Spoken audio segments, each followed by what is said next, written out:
1996. Can I get this? All right, hang with me. Gotta do this right. There you go. Macarena.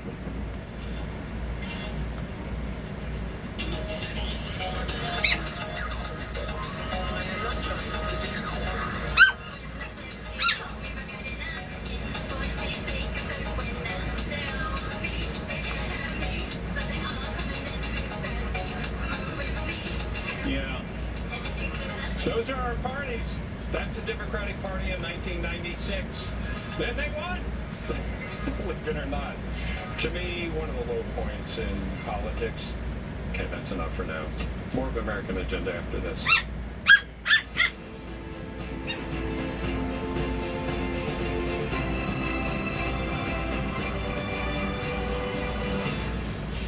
Welcome to the second hour of American Agenda. I'm Bob Sellers. Well, there is no deal in sight for the next round of stimulus for those hurt by coronavirus. There are literally trillions of dollars on the bargaining table, but with trillions more already spent, will the government ever get out of the money hole that it's been digging? Joining us now, Chairman and Editor-in-Chief of Forbes Media and co-author of the book Reviving America, Mr. Steve Forbes. Steve, it's great to see you, sir. Good to be with you. What do you think when you see the kind of national debt that we have? We've got $2.8 trillion. That's just so far this year for the deficit, and I think we're approaching $26.5 trillion as a national debt. Does that concern you? Well, what's behind it is what is concerning, and the real question is, what do we do about it? The Democrats want to raise taxes, put on new regulations, which would hurt the economy. The only way we're ever going to get on top of this debt is having a vibrant, growing economy like Ronald Reagan did in the 1980s, or what we did after World War II, where a little bit of spending restraint, good economy. By golly, the debt as a proportion of the economy declined dramatically. From the end of World War II, it fell almost 75% as a proportion of our economy by the late 1960s before we went off the rails again. So the answer is, what kind of economic environment are we going to create after the elections this year? That's why this election is so significant. Couldn't have two starker contrasts. Okay, give me the contrast, if you will, please. On the one hand, you have the Republicans and Donald Trump cutting taxes, reducing burdens on businesses, so it makes it easier for people to invest and move ahead and create jobs and give people the opportunity to earn more pay. Or the Democrat side, where they pile on taxes, raise, for example, the capital gains tax, which would hurt investment, other kinds of taxes, and pile on new burdens and regulations. Regulations, as you know, are a form of taxation, and they cost to this economy almost $2 trillion a year. People don't see it but if you're a business person, it absolutely is a crushing burden. And those regulations are one reason why manufacturing nearly went down the drain in this country. Between 2006 and 2016, literally over 10,000 new regulations were put on manufacturers, and we're wondering why they weren't doing that well. Yeah. Very basic. Well, here's the question, though. Republicans have cut taxes before and run up the debt and haven't stopped the spending. And then the argument on the Democrat side might be Clinton balanced the budget. He did raise taxes, but then you had Republicans in Congress who stopped the spending. So how do you find the right combination now? Yeah, and not only did they slow the spending down, not as much as we would have liked, but they also cut taxes. I mentioned capital gains. Bill Clinton signed a cut in the capital gains tax. He signed cuts in housing taxes, took taxes off the table for the internet and other positive things. So for a while he acted like a semi-Republican. Yeah. Guess what? With a stable dollar, lower taxes, the economy boomed. And so the formula is very clear. Low tax rates, low regulation, just sensible rules of the road, and sound money. By golly, positive things happen. Yeah, but it's amazing that Democrats just don't want to learn those lessons. They just love spending. Yeah, and Democrats don't get being pro-business either, because Barack Obama was very anti-business. But I wanted to bring in members of our team of co-hosts today, lawyer and GOP strategist Ford O'Connell, along with Republican strategist and president of Marathon Public Affairs, Jeanette Hoffman. Jeanette, would you like to ask Mr. Forbes a question?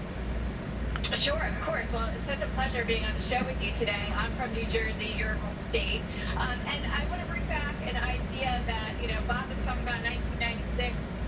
You talked about an idea that I think really makes a lot of sense, and that's the flat tax. Do you think there's an appetite for Congress to adapt the flat tax? I think it's really fair. I think it's a basic common sense that everybody pays the same flat tax rate. Could we ever get to a place after the election where Congress and the president consider that? The key is going to be the president taking the leadership on this, leaving Congress to its own devices. They'll just complicate the thing even more. They're capable of doing it. By the way, over 30 countries have adopted the flat tax very successfully. And all it means is you throw out the whole garbage of the tax code and all the attendant rules and regulations. A family of four, for example, would pay no federal income tax on their first $52,800 of income. Would be, in terms of income taxes, tax-free, and only 17 cents on the dollar above that. And you have a regime like that, you could literally do it on a postcard, a few keystrokes on a computer. Yeah. By golly, you'd see the economy roar, because instead of spending 6 billion hours a year filling out the tax forms, we could be doing productive things, like creating new businesses, creating new jobs. Yeah. What's not to like? I'm with you. Well, accountants might not like it. Yeah. Well, Ford, did you have a question? Absolutely, Steve. It's always great to be on the air with you, my friend. Let me ask you the following point. Most voters know that the debt is out of control. They know it's a major problem. But when I talk to voters in Florida and around the country, what I find is, particularly a lot of voters we can win over, they don't understand how the national debt and deficit spending directly and personally affects them. I think that if the Republicans made a much better argument there, I think you might bring a lot more voters. Well, the thing to emphasize is that money doesn't come out of thin air. It comes ultimately out of your pocket. And what's so bad about it is it's a way where you don't realize how much they're stealing from you. And so Milton Friedman, the great economist, Nobel Prize winner, was right when he said it's not where we have a deficit or a surplus, it's how much money, how many resources the government's sucking out of the economy. And the more they suck out, the less that there is there for the people, less there is for productive investment, and we all pay a price for it. So I think people understand. And by the way, the people who love spending say, well, are you going to cut Social Security and Medicaid and Medicare? Right. The answer is you don't have to. There are positive ways to deal with it, getting free markets in, patients in control, having younger people control their own Social Security accounts like a personal IRA. Instead of the politicians controlling What's wrong, it. baby? So it's not root canal. It's going back to we. What's wrong, mi pechusa? What's wrong? About the stimulus plan.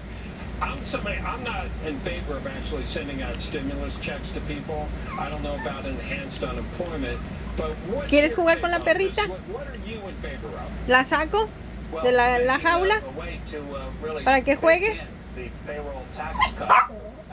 ¿La saco? ¿Dónde está la pelota? Trae la pelota. Allá está la pelota. Tráela. Tráela. Traiga la pelota, mi preciosa. Dong, ding, dong, ding, ding. Dong, ding, dong, ding, dong, ding, dong. Dong, ding, dong, ding, dong, ding, dong, ding, dong, ding, ding. Dong, ding, dong, dong, ding. Dong, ding, dong, ding, dong, ding, dong, ding. Dong, ding, dong, dong, dong, ding, ding. Dong, dong, dong, dong, dong, dong. Go ahead, baby.